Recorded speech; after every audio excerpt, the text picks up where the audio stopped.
Hey, hello everyone, welcome to my new mini vlog and welcome to my family Passion of Mowli.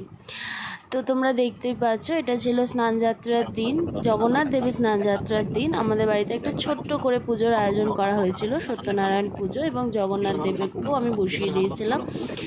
যেহেতু যেটা জগন্নাথ দেবের special দিন ছিল, সেই জন্য আমি জগন্নাথ দেবকেও বসিয়ে দিয়েছিলাম পুজোর জন্য। যাই হোক, জগন্নাথ দেবকে একটু হালকা করে স্নান করিয়ে ওনার পুজো করেই স্টার্ট হয়েছিল আর মেইন পুজো।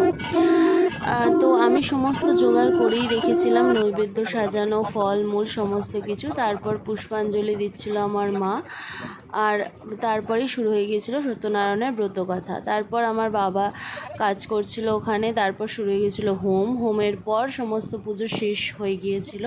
শেষ হওয়ার পরও আমাদের রেহাই ছিল না, কারণ প্রচুর কাজ পড়েছিল, বাসন মাজা থেকে শুরু করে সমস্ত কিছু আমরা করে রেখেছিলাম। যাই হোক, সেদিনকে ওয়েদারটা ছিল খুবই সুন্দর, কারণ জগন্নাথ দেবের স্নানযাত্রার দিন বৃষ্টি হয়ই হয়। সেদিন গরম থাকার জন্য খুব সুন্দর ওয়েদার ছিল, আর খুব ভালোভাবে পুজো হয়ে গিয়েছিল। তো তোমরা যদি এরকম মিনি ভ্লগ আরও দেখতে চাও, তো তোমরা কমেন্ট করে জানিও। টাটা।